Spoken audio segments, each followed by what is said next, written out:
अगर सवाल पूछे तो असली दागी वही। अधिकारी काम न करे तो अधिकारी को डंडा मारो, ठीक बात। अधिकारी दागी हो उन्हें सस्पेंड कर दो, ठीक बात। लेकिन जो मंत्री, जो नेता वो दागी हो, उनको आप गोद में बैठा लो, भाई ये बात हजम नहीं होती मुझे। अतुल जी, हर प्रश्न की शैली पर निर्भर करता है उसका उत्तर। अच्छा, वही सवाल आप कई बार मुझसे भी कर चुके हैं, हाँ। माननीय नेताजी से कर चुके, माननीय मुख्यमंत्री जी से भी कर चुके हैं। ठीक बात है। लगातार ये सवाल होता रहा है कि दागी मंत्री क्यों। शैली थी आपके किसी मीडिया के व्यक्ति की, जो शैली रही होगी वो हमने शुरू में जो कहा था, माननीय रामगोपाल जी के सामने इस तरीके से बड़ा आक्रामक ढंग से सवाल किया गया होगा कि आपने दागी मंत्री क्यों बना दिए। हाँ। अब इस तरीके का अच्छा, मैं आपसे थोड़ी विनम्रता से पूछता हूं कि माननीय कुशवाहा जी, आप मेरे बड़े भाई हैं, मैं अपने बड़े भाई माननीय कुशवाहा जी से ये सवाल पूछता हूं पूरी विनम्रता के साथ। आप बताइएगा अगर मेरे शब्दों में थोड़ी सी आक्रामकता हो तो, वैसे मैं दुरुस्त करूंगा अपने आप को, कि आपने माननीय अखिलेश यादव जी के मंत्रिमंडल में दागी नेताओं को मंत्रिमंडल में शामिल क्यों होने दिया, माननीय रामाश्रय कुशवाहा जी भैया? यह सवाल ठीक है? देखिए सम्मानित छोटे भाई अतुल जी, मैं आपको विनम्रता पूर्वक इसका जवाब दे रहा हूं जी। मैंने कल भी कहा था कि जिनको दागी कहा जा रहा है ये आरोपित हुए थे। हाँ। आरोप लगने के बाद तुरंत उनको हटाया गया, जिससे एक मंत्री का जिक्र चल रहा है। रामाश्रय जी कह रहे हैं हटाना भी, वो कह रहे हैं कुछ रामगोपाल जी कि उन्हें हटाना भी सही नहीं था। नहीं, वही तो जब जांच करके आया और जांचने के बाद ये मालूम हुआ हाँ। कि ये गलत हटा दिया गया था, नहीं हटाना चाहिए। हाँ। जब आरोप सिद्ध नहीं हुआ हाँ। तो आरोपित तो उस समय नहीं हटाना चाहिए। अच्छा, और ये जो तमाम नेता लोग जो अलग अलग हत्याओं के मामले में, बलात्कार के मामले में, भू माफिया हैं, जिनके ऊपर जमीन कब्जाने के आरोप हैं, ये सब आरोप भी गलत है फिर? यानी कि भारत का जो कानून है वो सब गलत है, जो आरोप लग रहे हैं वो सब गलत हैं, असली दूध के धुले यही लोग हैं, 60 लोग जो मंत्रिमंडल में शामिल हैं। देखिए ये कानून कोर्ट और ये तय करता है। अरे लोकराज में कोई चीज होती है भैया? नहीं, ये कोर्ट में तय होता है। कोर्ट अरे लोकराज वोट अदालतों में नहीं दिए जाते, वोट इंप्रेशन से मिलते हैं, वोट लोकलाज से मिलते हैं। नहीं, मुझे लग रहा है कि अब जो बहस है ना वो पिष्ट पेषण में जा रही है। हाँ। वही बात दोहराव हो रहा है। हाँ। चलिए रामगोपाल जी पर केंद्रित रहेंगे हम। हाँ। रामगोपाल जी ने कहा कि अखिलेश यादव के मंत्रिमंडल में एक भी मंत्री ऐसा नहीं, मैं शब्द कोट कर रहा हूं रामाश्रय जी, भरोसे से सुनिएगा। हाँ। नहीं तो उनका वर्जन सुनवा देंगे तत्काल। हाँ। रामगोपाल जी नहीं, हाँ। उन्होंने कहा कोई भी ऐसा मंत्री नहीं जिसके खिलाफ मुकदमा चल रहा हो। हाँ। मैं 27 मंत्री गिना दूंगा जिनके खिलाफ मुकदमा है, वो तारीख पर जाते हैं। मनोज पारस से शुरू करूंगा और पंडित सिंह तक आऊंगा। गोंडा में नारा लगता है खाता न वही जो पंडित कहे वही सही। मैं राम की बात नहीं करता, वैसी अपेक्षा भी नहीं करता आप लोगों से कि राम, वाल्मीकि के राम ने कहा कि मैं मृत्यु से नहीं डरता, चुनाव हारने से नहीं डरता, मंत्री न बनने से नहीं डरता, टिकट न मिलने से नहीं डरता, मैं लोक निंदा से डरता हूं। लोक निंदा से, लोक निंदा तो आपने दफन कर दी, छोड़ दीजिए। अरे कानून से तो डरोगे कि नहीं? लोक निंदा से आप नहीं डरेंगे, आप लोग बहादुर लोग हैं, मार्शल हैं, मान लिया भाई, बहादुर हैं, जाबाज हैं, रणवाकुरे हैं, ठीक है। लेकिन कानून से तो डरना पड़ेगा ना, कितने भी बहादुर हो, ये कानून से परे हैं। रेप के आरोपी मनोज पारस को मैं हिंदुस्तान की जंगी आजादी की लड़ाई का सिपाही बता दूं क्या? ये चाहते हैं मुझसे? तो मुझसे तो नहीं होगा, मुझसे नहीं होगा। समाजवादी पार्टी के कार्यालय के बाहर पोस्टर लगवा दीजिए, अलग बात है। अमिताभ अग्निहोत्री तो नहीं बोलेगा ना कि मनोज पारस हिंदुस्तान की आजादी की लड़ाई लड़ रहा है, फ्रीडम फाइटर है, ऐसा तो नहीं बोलूंगा। वो एक महिला के शील भंग करने के आरोप में मुकदमा झेल रहा है, वो सात्विक व्यक्ति है।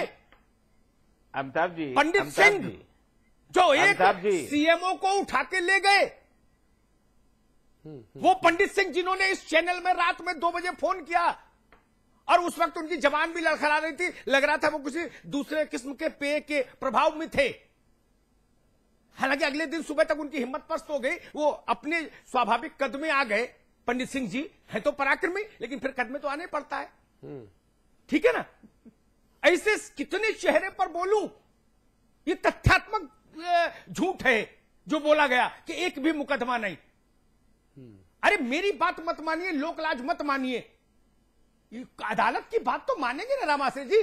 ये कानून को अमिताभ जी, अब मुझे भी बोलने दीजिए। जी बताइए। मुझे भी कह लेने दीजिए। अमिताभ जी, आपके कथनानुसार ही मैं अपनी बात को इतना ही कहूंगा। आपने कहा कि 27 ऐसे मंत्री हैं जिनके नाम बता दूंगा, जिनके ऊपर मुकदमे चल रहे हैं, हत्या के, लूट के, डकैती के, बलात्कार के, अपहरण के। अब बात तो सुन लीजिए, अब बात तो सुन लीजिए। अपराध तो अपराध होता है, डकैती हो, हत्या हो, छिनैती हो, अपराध तो अपराध है। ठीक है। वो आपराधिक मुकदमे कोर्ट में चल रहे हैं, आपने जैसा बताया है। 27 ऐसे मंत्री हैं, आपने बताया, उसको हमने सुना है। अब आप ही ने कहा है तो कोर्ट साबित करेगा ना कि उसने बलात्कार किया कि नहीं किया। जब तक कोर्ट साबित करेगा, जब तक सुप्रीम कोर्ट साबित नहीं करे ना, इसमें इतनी प्रक्रिया लगेगी कि अखिलेश के बच्चे समाजवादी पार्टी के एमपी हो जाएंगे। जब तक मुकदमा का फैसला होगा, अखिलेश तो छोड़ दीजिए, हो सकता है। अब यही दिक्कत है, यही दिक्कत है। तब तक आपको भाई कुशवाहा जी, मैं आपको प्रणाम करता हूं। 23 करोड़ के सूबा, रत्न गरबा धरती भारत में बांझ हो गई है कि मनोज पारस के अलावा कोई पारस आपको मिलता नहीं। इस पंडित सिंह को नहीं बनाते तो क्या हिमालय टूट जाता? 23 करोड़ की धरती, उत्तर प्रदेश की, राम और कृष्ण की भूमि, वहां आप किसको मंत्री बनाते हैं? ठीक बात है। मैंने कभी राम आश्रय कुशवाहा पर सवाल नहीं उठाया, मैंने कभी राजेंद्र चौधरी पर सवाल नहीं उठाया। मैंने कल कहा अपने मुंह से कि राजेंद्र चौधरी की 2 चीजों की मैं कदर करता हूं, उनकी सादगी और ईमानदारी। कहा, और ऐसा नहीं जी आपके लिए भी हम कहते हैं कि हम केवल आलोचना करते हैं। नहीं। आपके साथ आत्मीयता है, लेकिन उसके लिए एक कसौटी पर तो कसा उतरना पड़ेगा, पारदर्शिता होनी चाहिए सार्वजनिक जीवन में। जो लोग हत्या का मुकदमा झेल रहे, और आपने जो कहा ना कि मुकदमा तो मुकदमा है, मैं उससे सहमत नहीं। मुकदमों में भी 144 में मैं बरी करता हूं जी। शांति भंग की आशंका समझ में आती है, नेता के खिलाफ लगती है। ठीक है। सरकारी काम में बाधा की धारा में मुकदमा माफ। ठीक है। लेकिन बलात्कार राजनीतिक नहीं होता। आपके एक नेता ने एक दिन मुझसे आके जिरह की थी, बहुत लंबी मैंने जिरह की थी, जिन्होंने कहा था कि बलात्कार भी राजनीतिक मुकदमा है। तो मैं उनकी बुद्धि पर मुझे रोने का मन हुआ। वो बड़े नेता हैं आपकी पार्टी के, बड़े नेता हैं, मंत्री रह चुके हैं। नहीं, आपको रोने का क्यों आया? तरस आना चाहिए। मैंने कहा कि रोना आ रहा ये मेरा प्रदेश कहां जा रहा है? ये मेरा प्रदेश कैसे कैसे लोगों के हाथ में बागडोर है जो कह रहे हैं कि बलात्कार राजनीतिक मुकदमा है। ठीक है, ठीक है। ये अपने आप में कुशवाहा जी, ये अपने आप में बहुत शर्मनाक बात है। आप जैसे जो ईमानदार नेता हैं, राजेंद्र चौधरी जी हैं, खुद मुख्यमंत्री जी हैं, अभिषेक मिश्रा नौजवान हैं, इन सब लोगों के ऊपर एक बहुत बड़ा क्वेश्चन मार्क लगता है तब जब इस तरह के इंसिडेंट्स उत्तर प्रदेश में देखने को मिलते हैं। देखिए, राम गोपाल जी से कोई हमारा दुराग्रह तो है नहीं, जितने भी वरिष्ठ नेता हैं उनसे कोई हमारा दुराग्रह पूर्वाग्रह तो है नहीं। मैं सिर्फ इतना कहना चाहता हूं, जो नेता समाजवादी पार्टी में 50, 55, 60, 65 के ऊपर हो चुके हैं, वो तो अपनी राजनीतिक जीवन जी चुके। मैं सिर्फ ये कहता हूं, अखिलेश जी का चेहरा देखकर कम से कम उस नौजवान के विजन को तो जीने का मौका दीजिए।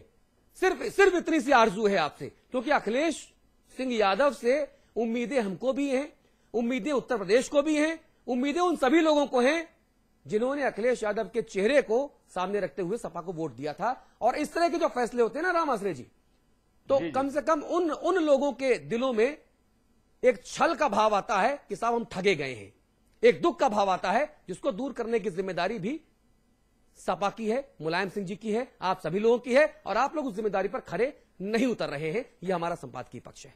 बहुत बहुत शुक्रिया कुशवाहा जी, बहुत बहुत शुक्रिया कुशवाहा जी। भरोसा रखिए। नहीं, भरोसे पे ही तो आसमान टिका हुआ है, आशा पे ही आसमान टिका हुआ है।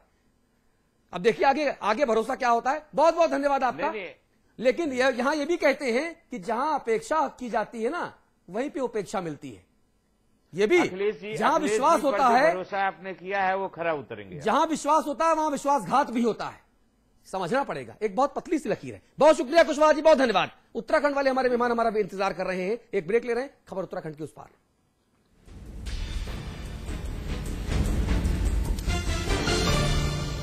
मैं चाहूंगा कि जब जब भी मेरा जन्म हो, वृंदावन की इसी पावन भूमि में हूँ। A unique project with world-class facilities just for you and your loved ones. Nalanda leisure Sanskar city At Vrindavan. आज ली क्या? Interestingly.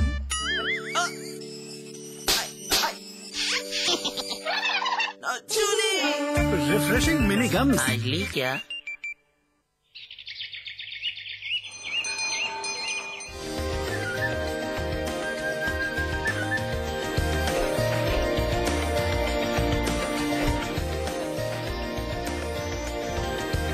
Pentagon mall Haridwar Uttarakhand का सबसे बड़ा मॉल और मल्टीप्लेक्स निर्माता सुपरटेक। शेक पिएगा पर बनाएगा कौन?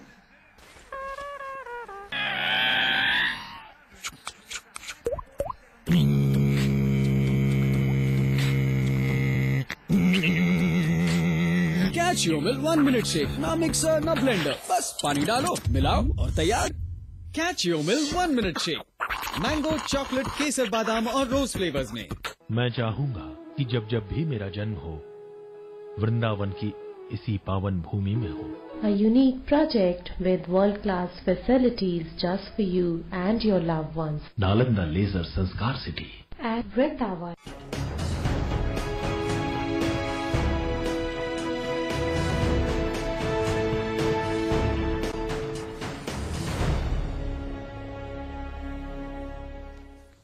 और अब बात उत्तराखंड की करेंगे, जहां की सरकार अपने माननीय मंत्रियों पर इतनी ज्यादा मेहरबान हो गई है कि अपने खजाने का भी ध्यान नहीं रखा जा रहा और उनके लिए हेलीकॉप्टर मंगाने का फरमान भी जारी कर दिया गया ताकि माननीय और गणमान्य हेलीकॉप्टर में बैठकर पहाड़ों की सैर कर सके।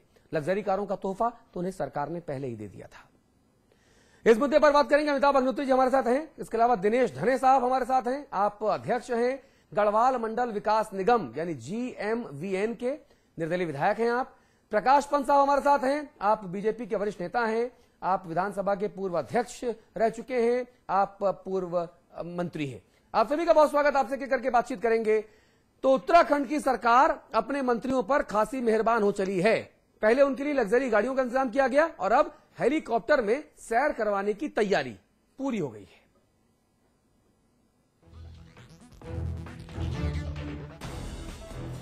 पहले अपने माननीय मंत्रियों के लिए लग्जरी गाड़ियों की व्यवस्था और अब उनके लिए हेलीकॉप्टर लाने की है तैयारी। ये मिजाज है उत्तराखंड सरकार का। जी हां, सूबे की आर्थिक हालत किसी से छुपी नहीं, लेकिन अपनों का दिल भी तो रखना है। ये अलग बात है कि विकास कार्यों के लिए धन जुटाने के लिए सरकार कर्ज मांगती फिर रही है। दरअसल उत्तराखंड में पहले से एक स्टेट प्लेन और एक हेलीकॉप्टर है। अब हेलीकॉप्टर तो मुख्यमंत्री और राज्यपाल साहब के काम आता है। ऐसे में भला मंत्रीगण पहाड़ों की सैर पर कैसे निकलें? तो नागरिक उड्डयन विभाग ने डबल इंजन वाले हेलीकॉप्टर खरीदने की संतुति कर दी, जिसकी कीमत करीब 12 से 14 करोड़ रुपए के बीच होगी। चूंकि इस प्रक्रिया में वक्त लगेगा, इसीलिए फिलहाल लाखों रुपए चुकाकर किराए पर हेलीकॉप्टर मंगाए जाएंगे। अब भला मंत्रीगण गदगद क्यों ना हो भाई? तो इस पक्षधर का आदमी हूँ कि सरकार के पास और हेलीकॉप्टर होने चाहिए, समय बच सकता है। जो आप अगर प्रदेश का चौमुखी विकास अगर आपको करना है तो मैं नहीं समझता हूँ कि आप ये कहें कि नहीं साहब गाड़ियां क्यों आ गई, हेलीकॉप्टर क्यों आ गए। तक हेलीकॉप्टर का प्रश्न है। हेलीकॉप्टर भी अपने में एक महत्वपूर्ण यातायात का साधन है पर्वतीय क्षेत्रों के लिए। कई बार ऐसी स्थिति होती है कि सपोज करिए हमको पिथौरागढ़ जाना है, अब पिथौरागढ़ जाने में यदि हम बाय रोड जाएंगे तो 4 दिन खर्च होंगे हमारे कम से कम। तो उससे यदि हेलीकॉप्टर से जाएंगे तो हम एक ही दिन में पिथौरागढ़ करके आ सकते हैं। देखिए, कोई भी चीज अगर आवश्यकता के अनुरूप अगर हो रही है तो निश्चित तौर पर की जानी चाहिए। अगर आवश्यकताएं नहीं है तो नहीं की जानी चाहिए, लेकिन अगर कोई आवश्यकताएं महसूस होती होंगी तो लिया जा रहा होगा। तो क्या हुआ कि 24,000 करोड़ रुपए के भारी भरकम कर्ज का बोझ झेल रहे राजकीय खजाने में महज 956 करोड़ रुपए ही बाकी बचे हैं। आखिर रईसी भी तो कोई चीज होती है ना, कि नहीं होती? अब विपक्ष का क्या, वो तो विरोध करेगा ही, ये तो उसका काम है। कि इस सवाल में जो विज्ञापन कल निकला है वित्त विभाग का, ये बड़ा गंभीर सवाल पैदा कर रहा है। उसमें दो तरह के सवाल खड़े हो रहे हैं। पहला तो हमारी आर्थिक स्थिति संबंधित है। 22,000 करोड़ से अधिक का हमारे ऊपर कर्ज है। 1,300 करोड़ रुपए की हमने ऋण शोधन निधि बनाई थी, जिससे प्रतिवर्ष अब 2012 से हमारी ऋण की जो ब्याज है वो किस्तें जानी शुरू होनी है। ये जो विज्ञापन इन्होंने निकाला है, ये विज्ञापन खुले मार्केट से पैसा उधार लेने के लिए निकाला है। जी, ठीक है, आप कोसते रहिए हुजूर।